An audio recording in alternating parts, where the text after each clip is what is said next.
Hi there, and welcome to the first of my videos that I'm going to be where I'm talking about milk and the milk industry and the impacts of milk protein on the human body. Now, excuse the white shirt, it's totally incidental to the idea of me talking about milk today. The first item that I'm going to be looking at as far as the milk is concerned is the hormones within milk and their effects on the human body. Now, it's well known that for many years a chemical substance called RBGH, Bovine Growth Hormone, has been injected into cows to increase the volumes of milk production. It's a chemical that was developed by Monsanto, but after both Canada and the European Union banned the use of bovine growth hormone because of its direct link to both breast and prostate cancer, Monsanto then decided to sell the bovine growth hormone onto another pharmaceutical company by the name of Eli Lilly. You have this entire industry that is not going to just pack up and go away. This is the business. And Eli Lilly was then able to analyze the compound in greater detail, and after analyzing the compound in greater detail, they were able to utilize chemicals within that product to produce drugs that can be used to not only reduce the chances of getting the cancers that are caused by the growth hormone, but also drugs that can be used for the treatment of those self-same cancers. So let's just unpack this quickly. Monsanto develops a drug that's been directly linked to two of the most common forms of cancer. When the drug gets banned in two major regions of the world, they sell it onto another company, which in turn uses it to produce drugs to combat the effects of this chemical. So instead of removing the chemical from the food chain in its entirety, what Monsanto and Eli Lilly have effectively done is increase the production of the chemical, but at the same time produce the drugs that will combat the effects of the chemical. So which means that they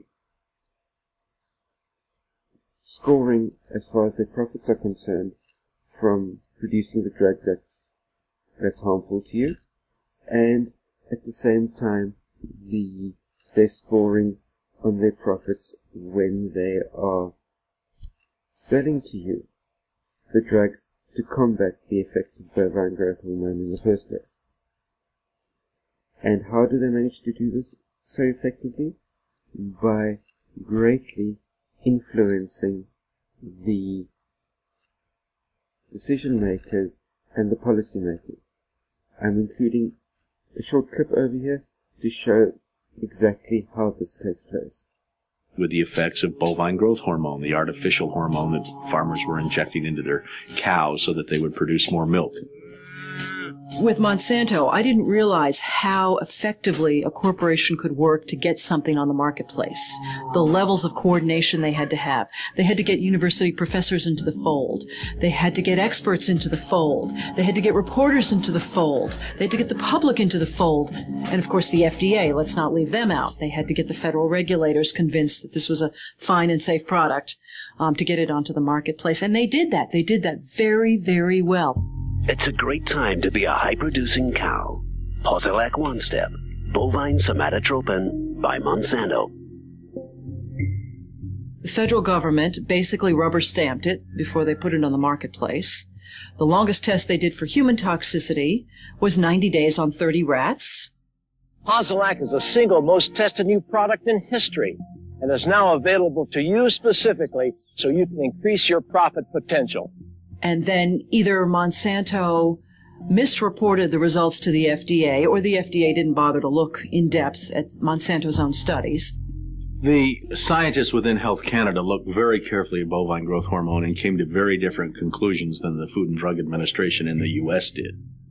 Monsanto's engineered growth hormone did not comply with safety requirements. It could be absorbed by the body and therefore did have implications for human health. Mysteriously, that conclusion was deleted from the final published version of their report. So you see that. Now, just to round off the video, I'm going to be including another short clip that shows the Eli Lilly and Monsanto bovine growth hormone and cancer drug connection. It's a short advert that was put together, but it shows really clearly what I'm talking about. How do you like your coffee, Sharon? With cream, please. I've been having such a tough time these days with the stock market the way it is. John and I have been shifting our investments to healthcare companies. We just bought some shares of the pharmaceutical company Eli Lilly. They make breast cancer drugs, both to treat the disease and reduce the risk of people getting it. Did you know Eli Lilly also makes RBGH?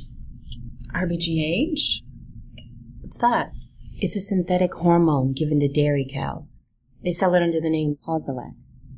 It increases the risk of cancer in people who drink milk made from cows treated with it. In fact, companies like General Mills and Walmart have stopped using milk made with RBGH in their products. And Canada and the European Union have even banned it. That's probably why Monsanto sold it to Eli Lilly in the first place.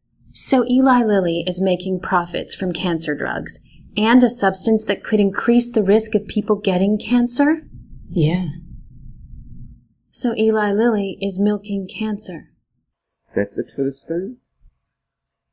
Please post your comments and questions down below, and remember to click the like button, share this out amongst your friends, and click the big red subscribe button that you'll either find down below the video over here on the left hand side, or up in the top right hand corner as well. And click either of those two red subscribe buttons, that way you can stay connected and up to date on new videos as I post them on a week-to-week basis. Stay carved up, stay safe out there, see you next time, cheers.